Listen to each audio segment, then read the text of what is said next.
We are now entering the final week before the fantasy football playoffs, which means your start and sits mean more now than ever this season. So today we are bringing you 18 different players, whether you should be starting or sitting them in week 14. Now, I don't know whose bright idea it was in the NFL to schedule 3 teams on bye right before the fantasy football playoffs. I'll be greedy like a fantasy football manager like that. But today we'll help you with some of those difficult lineup decisions. We'll start at the running back starts, work our way through the sits, all the way through wide receivers, and then quarterback and tight end streamers at the end. Cameron, Quinshon Judkins, a guy who has been churning out production, hasn't really turned into a ton of fantasy value, but you think it could against Tennessee this week. Yeah, he's going to get the volume. There is no doubt about that in this game. Tennessee's offense is not good enough that they're going to put up maybe any points against this Cleveland defense. They could get goose-egged. Especially if Myles Garrett has his way. This could be the game where he breaks the all-time sack record. I think he's 3.5 sacks away, and it is not out of the realm of possibilities against this Tennessee offense. But Judkins has seen 22, 17, 16, and 23 carries over his last 4 games. And I know it wasn't pretty for Jacksonville last week against Tennessee, but teams can run on this offense. We know he's going to get the volume in this game. They don't want to have to rely on Shedeur Sanders. And so, yeah, I'm just going to kind of mesh those two things together. If anybody's going to score a touchdown on Cleveland, I'm betting on it being Quinshon Judkins. So volume, yards, touchdowns, that's kind of the recipe for fantasy football. You named the important thing here is that I just don't think the Tennessee Titans can even keep up with the Cleveland. I mean, the Cleveland Browns offense isn't great, but with how good their defense is, you're 100% right. If the Browns are even playing with a 10-point, like a 7-0 lead at any point, I would just expect them to run the crap out of the football the rest of the game. Ty, I don't know where you sit on that, but I think it's just going to be 2 bad offenses and one just very, very, very good defense, and that'll just lead to Quinshon Judkins getting fed. Yeah, what was the last time that we saw 80.5 rushing yards as the projection for Quinshon Judkins? Yeah. It's been a minute. Everyone's expecting this to be the Quinshon Judkins game. So are we, because like Cam said, this is the game that Cleveland's offense will get to run the offense that they want to run because their defense will be able to shut down Tennessee. To go back to the sack number for Myles Garrett that you referenced, Cameron, 5.5 sacks he needs to accumulate here over the final few weeks. But hey, you know what? No, I'm not going to get that stupid. He won't get 5.5. He's had 5. That's true. I'm not saying it'll happen in this game, but that number might get closed very quickly after facing the Tennessee Titans this week. Before we move on to the rest of the running back starts here, again, I just want to keep throwing this number out there. 80% of you all who watch our content still haven't yet subscribed to the channel. One of the easiest ways and freest ways you can support us is just by hitting that subscribe button and turning on that notification bell as well, so you know when all of our newest content is up. As much as we want to provide you our insights on how we're beating each other in fantasy football, how we're beating all of our other friends in fantasy football as well, we want to remind you of the fun and camaraderie that comes with the game of fake football, whether it's dumb jokes that we make during our episode or reckless projections for Myles Garrett to have 5 sacks against the Tennessee Titans. Our point is that we want to bring you some fun and laughter along the way as well. Ty, Kenneth Walker, baby. Oh, we are so back. I am hyped to see you have made him your start of the week, despite I guess it was Cameron who was a bit higher on Zach Charbonnet during the preseason, but this feels like a full circle moment of we're finally back to approving of Ken Walker in our fantasy lineups. Honestly, that's kind of the theme with all of my players today. We've come full circle and we've come to the realization that, you know what, maybe I was right at the beginning of the year, and you know what, it's okay to change your mind to, look at things as they are right now. And look, Ken Walker is getting a ton of work between the 20s. That really hasn't changed. I know you'll look at snap counts and touches between Charbonnet and Walker last week against Minnesota. I'm just going to say there's a slight edge going towards Ken Walker now in this backfield, but the high value touch is still going to Zach Charbonnet. But if there's a week where Ken Walker can capitalize on the touches that he gets, it's this week against Atlanta. On the year, Atlanta is top 10 in rushing yards per game allowed and yards per carry allowed. Yes, you can look at the last 2 games against the Saints and against the Jets and go, oh, you know what? They're starting to get better against the run. I'm not going to put Seattle's offense in the same category as New Orleans and the Jets. So I think Ken Walker, like I said, has an opportunity to make the most of his opportunities. Maybe he breaks off a big one. This seems like the game for it. Yeah, I am praying he either rips off the big one or he he gets the touchdown over Zach Charbonnet this week. But Cameron, it's not a bad matchup here to attack against the Atlanta Falcons. How are you feeling about Ken Walker? Yeah, I agree. I think it's going to go back in his favor. I think especially game script last week was just you're going to go to Zach Charbonnet because we only need 3 yards at a time. We don't want to risk getting Ken Walker hurt for the playoffs. So yeah, I think what we saw leading up to last week is what we're going to get again from Ken Walker in this one. We'll keep it moving then. RJ Harvey is going to be my start of the week here against the Las Vegas Raiders. And if you can score 21 fantasy points despite only having 35 rushing yards and only 27 yards in the receiving game as well. So if we want to do some quick math, only 62 yards and you can score 20 plus fantasy points. I'm interested in having you in my fantasy football lineup, right? Now we get a very favorable matchup here with the Las Vegas Raiders. We just saw Kamani Vidal put up 21.7 points against them this last week. And I think the thing that excited me most about RJ Harvey against the Washington Commanders is that when the Broncos did get near the goal line, Sean McVay wasn't trying to bring in Tyler Bidet or he wasn't trying to shove Jaleel McLaughlin in those situations. It was still RJ Harvey inside of the 5-yard line. So if these Denver Broncos are going to find themselves in scoring position, which I anticipate they're going to do against a bad, I'll just leave it at, Las Vegas Raiders defense, then I think that's only good things for RJ Harvey this week. He might not need to put up the yardage, but if he's going to get the touches, get the work in the receiving game, we're looking at a guy who could easily give you 15 points, even if he's only averaging He only averaged 2.7 yards per carry this last week. The efficiency I'm less concerned about if they're going to give him the high value touches. For sure. And if you want to know what kind of game script this game's going to be in since week 7, this are team rushing totals for running backs against the Raiders. 33 rush attempts for the Chiefs, 32 for the Jags, 22 for the Broncos, 27 for the Cowboys. Even the Browns had 24, and then 36 again last week to the Chargers. So teams get up early. Geno Smith throws interceptions, and they run the ball on the Raiders, and I don't think that changes in this one. Ty, anything on your end that you want to sprinkle in here about RJ Harvey? I have to think that Sean Payton is not going to let his team put up 10 points against Vegas again. No, I feel like there's a statement to be made here. So can't get another Thursday night football stinker like we got a few weeks ago. That was gross. Yeah, I'm gonna take the chance that Sean Payton's gonna actually just, you know what, we're gonna go balls to the wall. We're gonna put up as many points as we can. And stinker was really an understatement for how putrid that game was. That might have been literally the worst game of the year. It was probably the worst game of football I think I've ever watched in my lifetime. And that's saying something after what we watched our boys in purple to go or play with last Sunday against Seattle. Hey, at least one team was able to put up 26 points. Yes. Couldn't even get 26 total points. Although their defense scored 7 of those, so. Touche.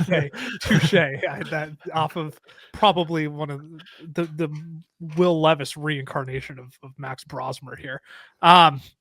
Hopefully these running back sits don't stink as bad as that Thursday night football game from a few weeks ago. But Cameron, I find this one interesting because Tide names Ken Walker has started the week, but here you are with Zach Charbonnet saying, not so fast. Yeah, so I am of the belief that this is shifting to Ken Walker's backfield. Also, if you look at the Falcons' defense this year, they've given up 8 rushing touchdowns in the year. And if you are a Zach Charbonnet manager, you need a touchdown. Well, 5 of those rushing touchdowns came in the 2 games against Jonathan Taylor and Christian McCaffrey. Zach Charbonnet is neither of those guys. They have given up 3 total touchdowns in their other 10 games. So I'm not banking on Seattle scoring a touchdown on the run game. That's kind of where it comes from. And I just don't want to take that bet in the championship week when I feel like at the wide receiver position, you probably have other options that you can lean in on. Yeah, and the week before the playoffs. Yes. It feels like it though. If you're fighting for a playoff spot, to the championship, it's do or die. Shot at the champion. Oh my God, never mind. I'm Yeah, off. I was trying to get it- myself there, but it didn't happen. I was just too far gone.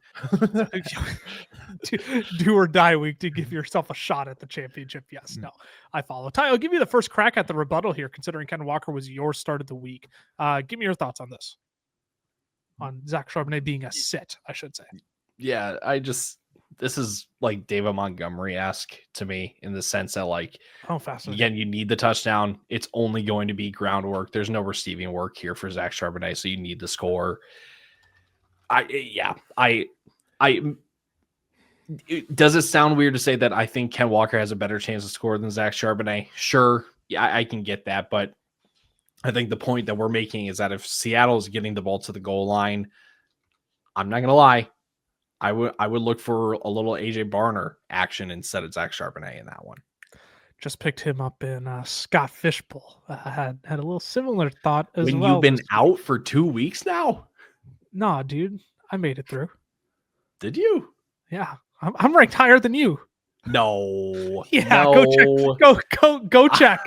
I Go will check. verify. Go check. As of right now, I am 382nd. Last I checked, you were in the 500s, pal. Oh, well, yeah, and I missed the cut by 0.9 points. That's just not fair. Actually, I think I did get out in the first round. Now that I say that out loud, We won't look at where I'm at. We won't look where Cam's at. We'll yeah, you're not even close, dude. Not even close. What are you giving me crap for? We'll keep it moving. We don't need to let people sit and listen to our Scott Fishbowl debates here. Ty, I'll come right back to you.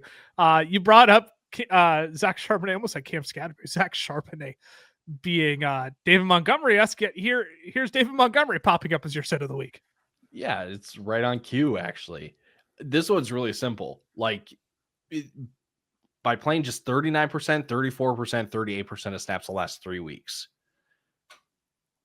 you're banking on a touchdown. You need a touchdown to save you from an absolute dud of a performance. And that's pretty much what he's been giving you the last couple of weeks. I know it's Dallas. You look at Dallas and you're like, oh, that's a great matchup. Dallas has been better against the run ever since trading for Logan Wilson. Much and better. Williams. So if there's a running back that you want, obviously it's Jahmyr Gibbs. That's the most obvious statement on the face of the earth. But very similar to Zach Charbonnet. This one's just not worth getting cute over. Again, you can find a better receiver to play in your flex spot over David Montgomery. I hope that you've got a better running back too, because I think if you're starting David Montgomery as your running back too, you are well out of the playoff picture. Dallas has given up the fewest points per game to running backs over the last month or the last 4 weeks since they acquired Quinnen Williams.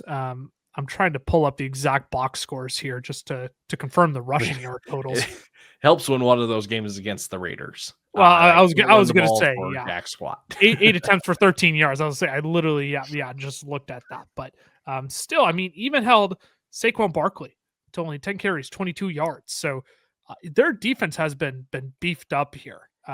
Cameron, anything you want to pile on David Montgomery here?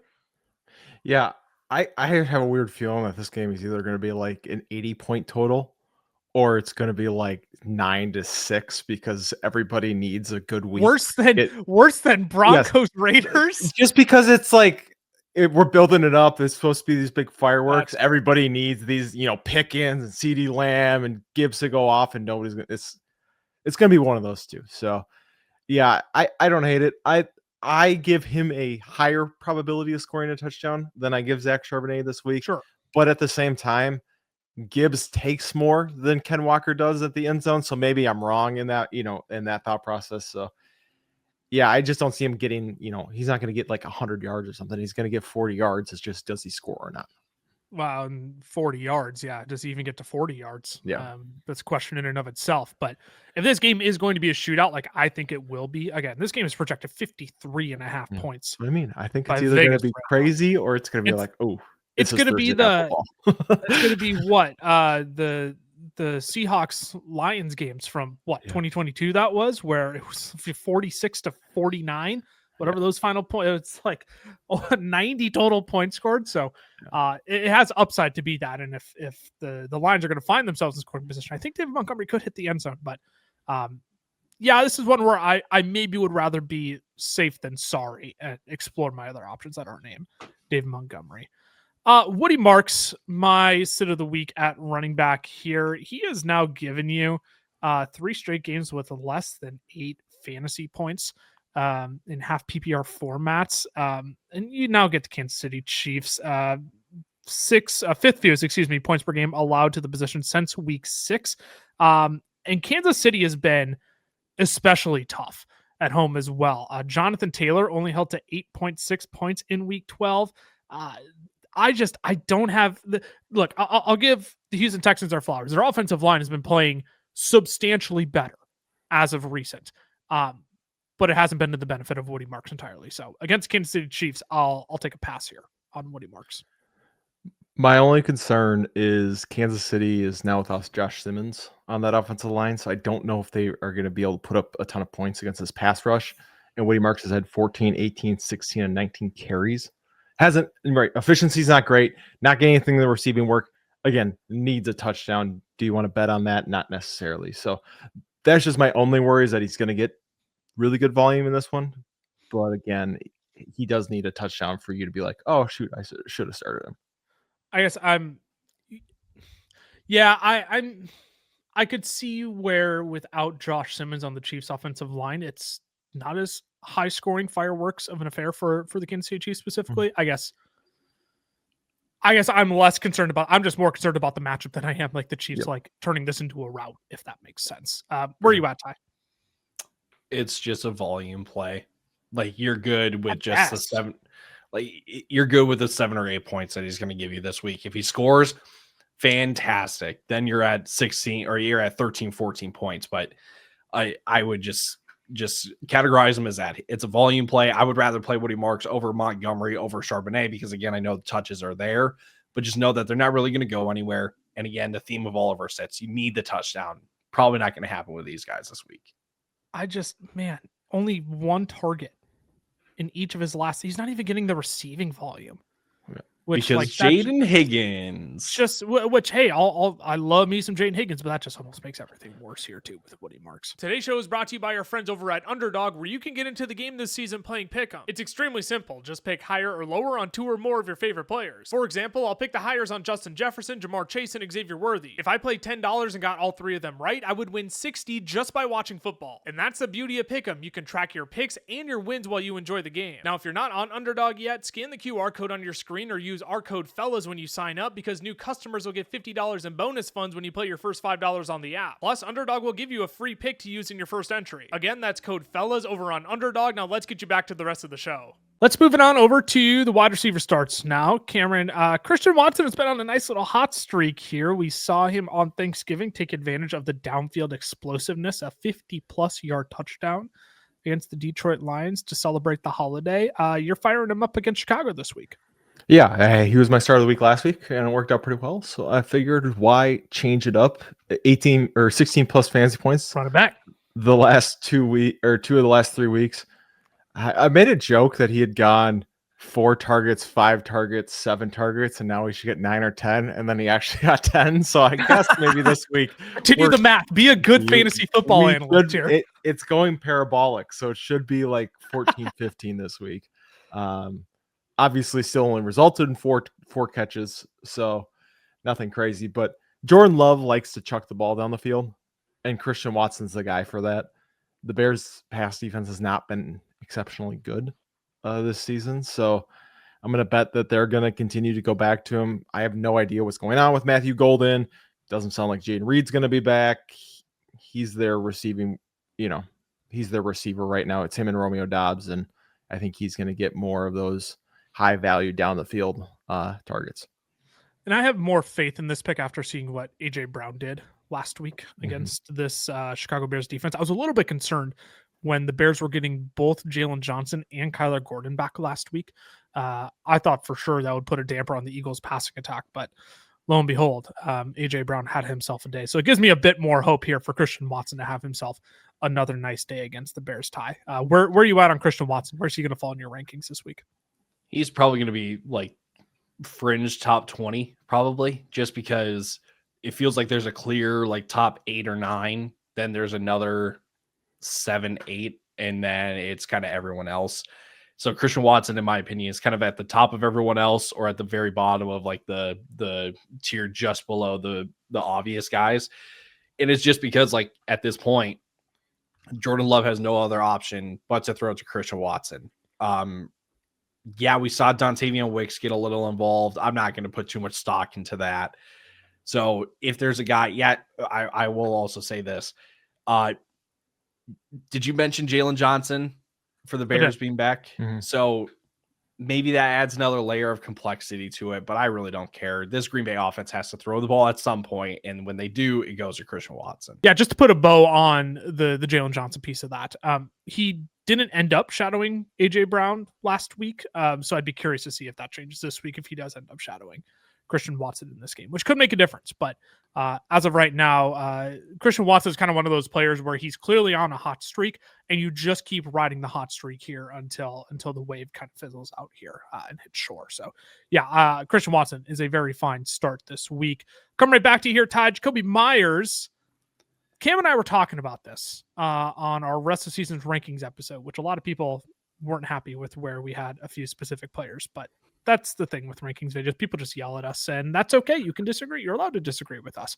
But the one thing we brought up about Jacoby Myers was that he might actually be the wide receiver one here in Jacksonville. I know it was Brian Thomas' first game back, so I don't want to rush to too many like ludicrous conclusions, but based off of what we saw last week, Jacoby Myers is the more sure-handed wide receiver, drew more targets than Brian Thomas Jr., and it seems like Liam Cohen might not be as excited about using Brian Thomas Jr. in the way he can Jacoby Myers.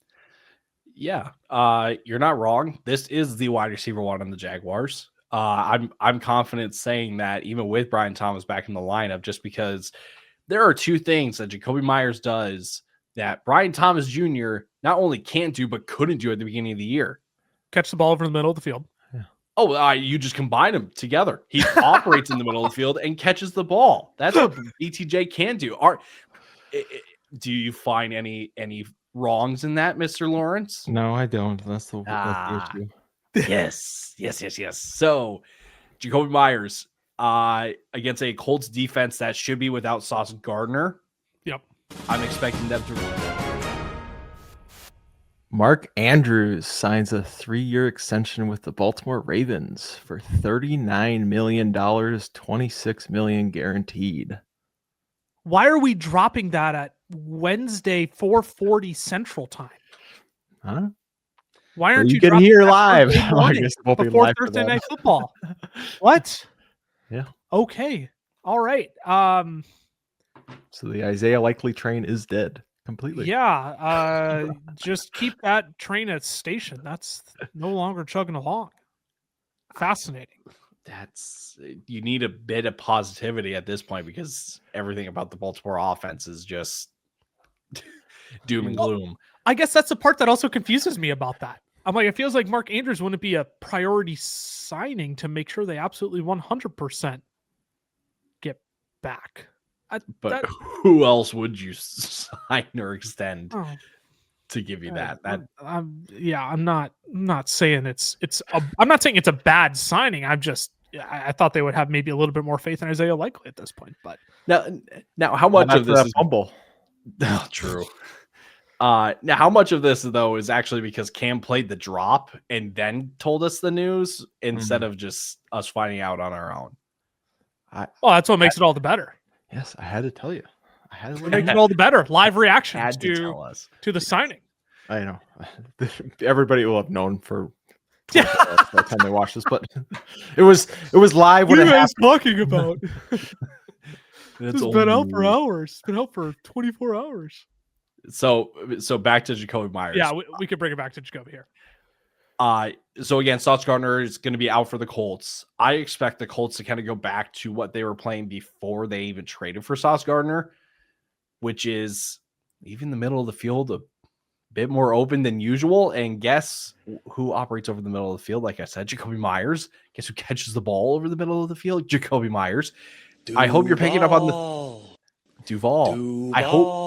No. Turn it off. Repeats. No, I double clicked it. That was my bad. Oh man, Fast fingers double clicking it.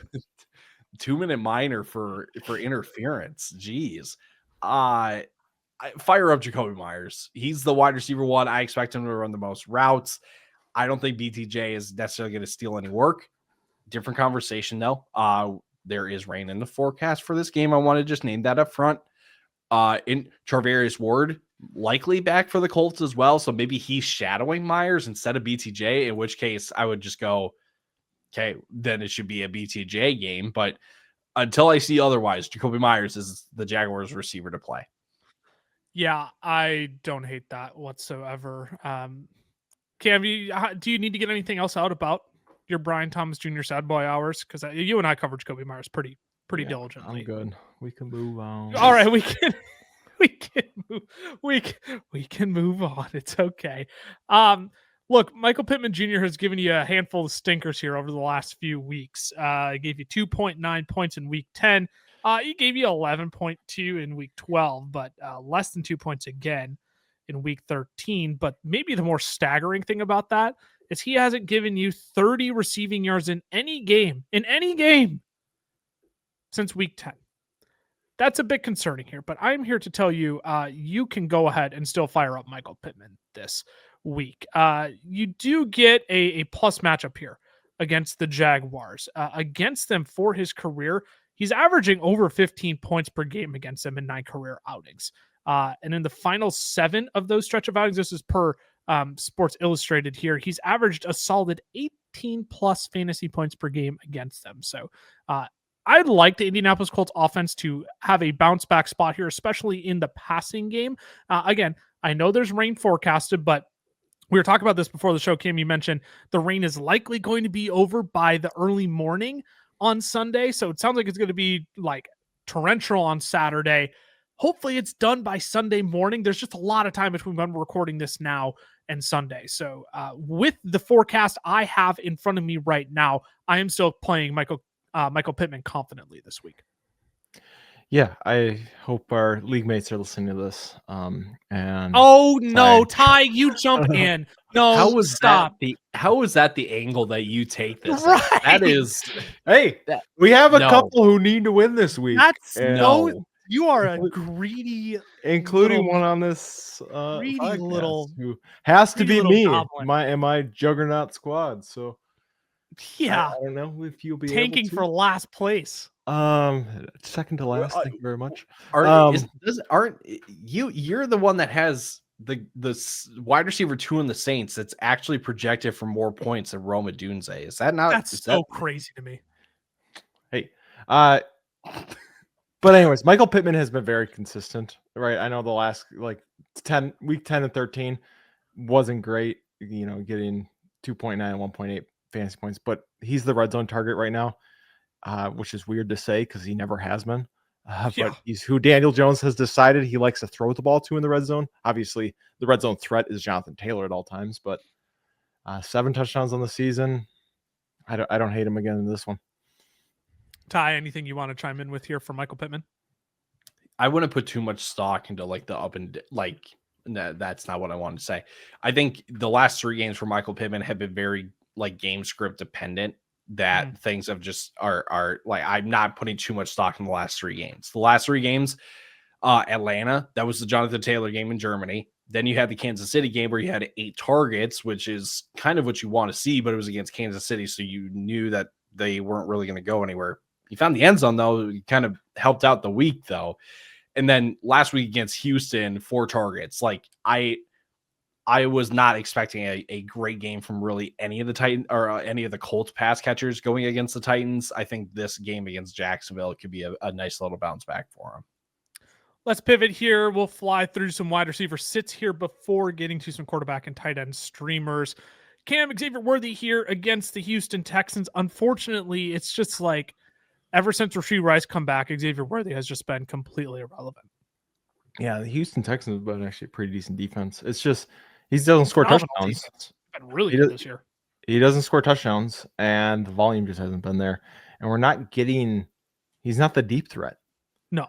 And I think that was kind of the hope is he turned into the deep threat when Rashee Rice and Travis Kelce are there, and it just really hasn't materialized. He had one good game against Baltimore, and that's really been it for the entire season. So you probably aren't overly considering, but I guess with the way that injuries are working and buys, that was kind of my thought of. I was looking around some teams, and I know my brother this week has to make a decision around it, and I'm really hoping that he does pick Xavier Worthy, as I would prefer that his team loses. But I know that and we're in an 8-man league, so that should tell you the state of his team. But that there are people making that decision. I just don't think there's any upside to it. No, I am with you. I don't think there's any upside to this Xavier Worthy pick because you know who this offense is. It's right now it's Rashee Rice and Travis Kelce, and then Patrick Mahomes, and even like in leagues where I've drafted 2 quarterbacks, where I've drafted like a Patrick Mahomes and then like a Dak Prescott or a Drake May later. Like I'm playing both of them ahead of Patrick Mahomes this week against this Houston Texans defense. So yeah, Xavier Worthy is a fine sit this week. Ty, Darnell Mooney. I'm not going to say low-hanging fruit on this one. I guess it is kind of low-hanging fruit, but there is potential talk of Drake London coming back this week. Let me read you the quote from Raheem Morris this week that came out today as of Wednesday, December 3rd. Drake London won't be doing practice stuff today, but that he'll do some running off to the side with trainers, and somehow he will still maintain a day-to-day label. Raheem Morris line. He's lying right through his teeth. Like I'm not expecting Drake London to play this week. If he does, then this makes it even more obvious to not play Darnell Mooney. But in the case that Drake London doesn't play, Darnell Mooney going against this Seahawks secondary with Kirk Cousins as his quarterback, you can do better. I think everyone knows that. That's why you called it low-hanging fruit. Just in general. You can do better than Darnell Mooney. There's not a whole lot of upside to be had here. I would just look elsewhere.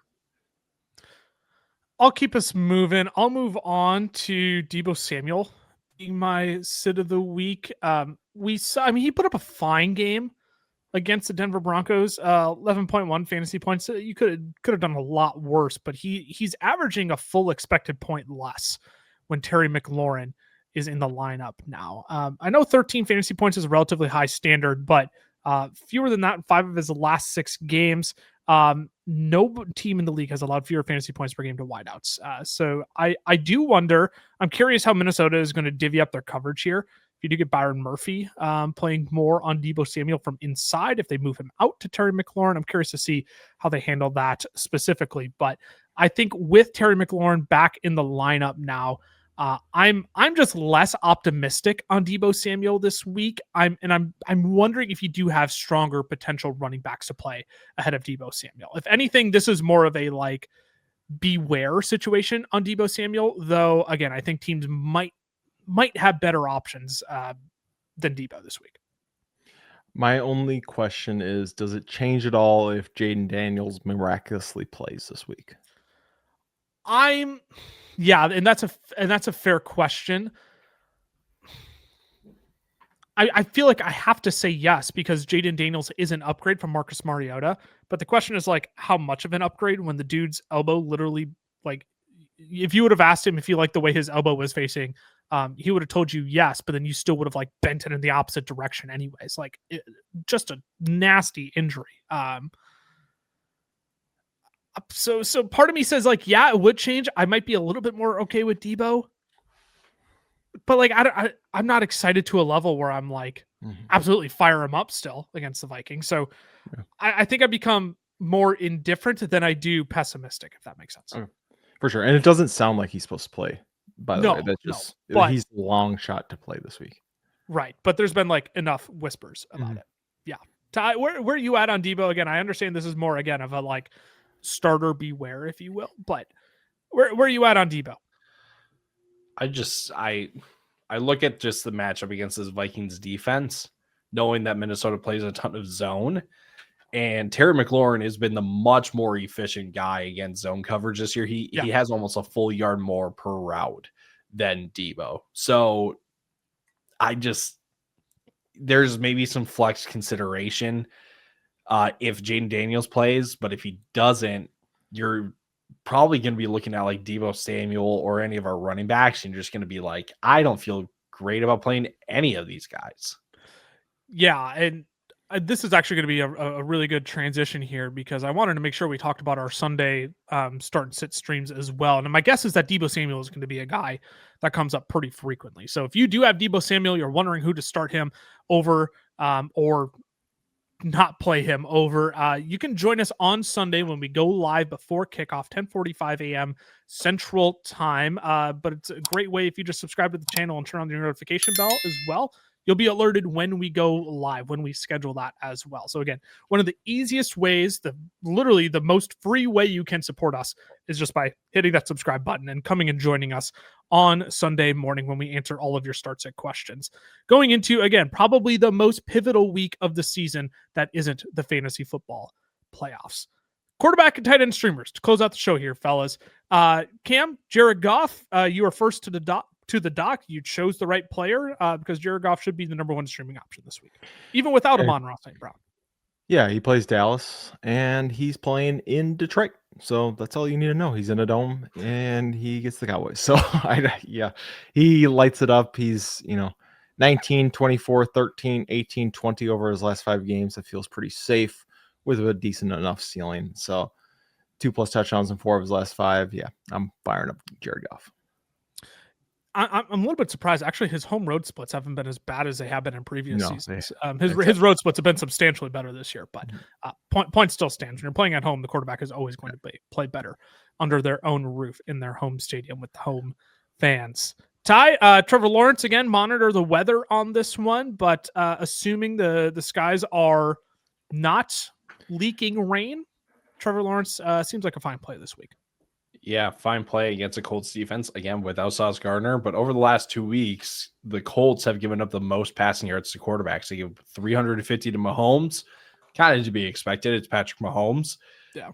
But then they gave up 270 to CJ Stroud last week. And I wouldn't say that the Texans offense is necessarily like one of the high-flying offenses. So I think there's an opportunity to be had here for Trevor Lawrence. Like you said at the top, like monitor the weather, because if the weather is a factor, then I kind of lose interest in streaming Lawrence. But at the same time, I feel like there's a clear top 12. So maybe you're not even considering starting Lawrence. But if you're in a pickle and you're just like, I don't really know, I would give a look at Lawrence if the weather holds. Yeah, you're still the Jaden Daniels manager trying to figure out what to do on a week-to-week basis at the quarterback position if you don't have somebody locked in by this point. I also don't mind if you want to play Sam Darnold this week. Over the last month, Falcons have given up the 5th most points per game to the quarterback position. Again, one of those ginormous games did come from Bryce Young, but it came from Bryce Young. And maybe that's all I need to say on that. You look at Tua Tagovailoa put up 32 points in 6 touchdown leagues. Drake May lit him up. You've got the New Orleans Saints. That was only a 7-point game. What am I trying to say here? Tyrod Taylor had himself a halfway decent week as well. That did come through a rushing touchdown. But the point being is that Sam Darnold, I think, will have himself a fine day as long as JSN is healthy. He will not be facing his kryptonite, Brian Flores, bring everybody in pressure against Sam Darnold this week. I think he'll have more success against the Atlanta Falcons, who have been able to be thrown on as of recent. Tight end streamers, Cam, you're going to stick in the same game here. Kyle Pitts. Yeah, Seahawks have been giving up actually a pretty decent amount of yardage to tight ends. They even allowed T.J. Hawkinson to have himself a pretty decent day with Max Brosmer last week. So that should tell you all you need to know. And Kyle Pitts coming off 8 targets, 7 catches, 82 yards last week. He doesn't score touchdowns because he's allergic to them, but he was at least catching passes and getting yards. So I would fire him up in a plus matchup. Yeah, if you turn on the Falcons-Jets film, few fun concepts and routes for Kyle Pitts. Kyle wish it was Kyle Williams. I wish it was Kyle. Hey, he's been looking really good though. Let's say Kyle, debatably not a touchdown. that knee might have come down first. No, it was a touchdown. It's clean. Hey, no. For the sake of being, don't mess up. Hey, for the sake of being. Kyle, buying everybody's Kyle Williams stock when they were ready to get out after he kind of got buried at the start of the season. I will continue buying people's Kyle Williams stock. Kyle Pitts though, some fun creative route designs here. Took how long to finally get him with Drake London out in some of these more creative routes. So yeah, if Drake London is out again this week, this could be a fun little spot for Kyle Williams. Kyle Pitts. to have himself another nice day. Juwan Johnson, Ty, just going to keep getting the volume under Tyler Shuck, who he hasn't been playing all that bad recently. No, in the last 2 weeks without Rashid Shaheed, Juwan Johnson's actually tied for the second most targets of all tight ends, the sixth most in targets per game. Thank you.